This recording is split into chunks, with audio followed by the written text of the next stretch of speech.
کوئی قوم اس وقت تک اپنے وجود کی حقدار نہیں ہو سکتی جب تک وہ اپنی خواتین کو مردوں کے مساوی حیثیت نہ دے۔ بانی پاکستان محمد علی جناح۔ پاکستان کی نصف آبادی خواتین پر مشتمل ہے۔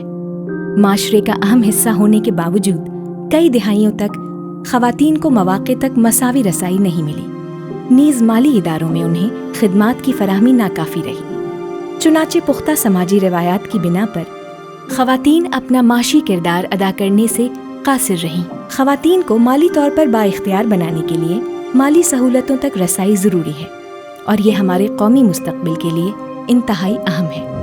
پاکستان میں 81% بالغ مردوں کے بینک اکاؤنٹس ہیں۔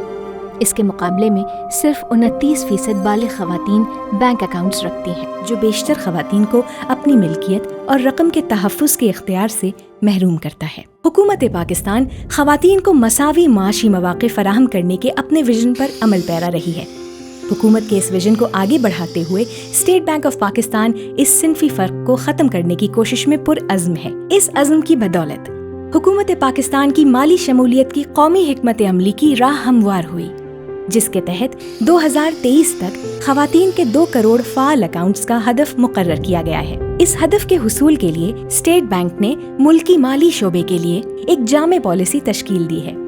برابری پر بینک کاری پالیسی کا اجرا اسٹیٹ بینک کا ایک تاریخی قدم ہے، جس کی توجہ تمام مالی اداروں کے اندر ایک ایسا نظام وضع کرنے پر ہے جو خواتین کو مالی خدمات کی یکساں فراہمی یقینی بنائے۔ پالیسی کا پہلا ستون بینکوں میں صنفی فرق کو کم کرنے اور بینکوں اور دیگر مالی اداروں میں کام کرنے والی خواتین کے لیے ان جگہوں کو محفوظ اور مددگار بنانے سے تعلق رکھتا ہے۔ اس میں یہ اقدام شامل ہیں: بینکاری کے پیشے میں خواتین کی شمولیت کو بڑھانا، خواتین کو کام کرنے کا محفوظ ماحول فراہم کرنا، بینکاری کے شعبے کو خواتین کے لیے ملازمت کا پہلا انتخاب بنانا، برانچ لیس بینکاری میں خواتین ایجنٹوں کی تعداد کو بڑھانا۔ پالیسی کے دوسرے ستون کا مقصد بینک کے اندر ایسی خصوصی ٹیموں کی تشکیل ہے جو خواتین کے لیے مخصوص مالی مصنوعات کو تیار اور مارکیٹ کریں تاکہ ان کی صارف خواتین کو بہتر خدمات فراہم کی جا سکیں۔ اس ستون کے تحت بینکوں کو اکاؤنٹ کھولنے کے اہداف دیے جائیں گے تاکہ وزیر اعظم پاکستان کے ویژن ایک عورت ایک اکاؤنٹ کی تکمیل کی جا سکے۔ کاروبار سے منسلک خواتین کی مالی خدمات تک رسائی بہتر بنانے کے لیے بینکوں کو ترغیب دی جائے گی کہ وہ تعلیمی اداروں، چیمبرز آف کامرس، فن ٹیک کمپنیوں اور کمیونٹی اداروں کے ساتھ شراکتیں قائم کریں۔ پالیسی کا تیسرا ستون بینکوں کو ایسے اقدامات کی ترغیب دے گا جن سے بینک کی برانچوں اور صارف کی سہولت کے دیگر مقامات، کسٹمر ٹچ پوائنٹس پر ان کے عملے سے رجوع کرنے والی خواتین کو خوشگوار تجربہ محسوس ہو۔ ان اقدامات کا مقصد یہ ہے کہ صارف خواتین کے لیے بینکوں کو ایک اطمینان بخش جگہ بنایا جائے، جس کے لیے بینک ویمن چیمپئنز متعارف کرائیں گے، جن کا کام یہ ہوگا کہ وہ صارف خواتین کو سہولت دینے والے عملے کے رویے اور طریقہ کار کا جائزہ لیں۔ 2024 تک بینکوں کو اس امر کو یقینی بنانا ہوگا کہ کم از کم 75% برانچوں اور صارف کی سہولت کے مقامات پر ویمن چیمپئنز کی تعیناتی ہو چکی ہو۔ چوتھے پالیسی ستون کے تحت بینک یہ بات یقینی بنائیں گے کہ ان پالیسی اہداف پر اعداد و شمار کو جمع کر کے رپورٹ کیا جائے، مثلاً روایتی اور برانچ لیس بینکاری میں صنفی فرق، برانچ لیس بینکاری ایجنٹس، اکاؤنٹس میں صنفی فرق اور قرضوں تک خواتین کی رسائی وغیرہ۔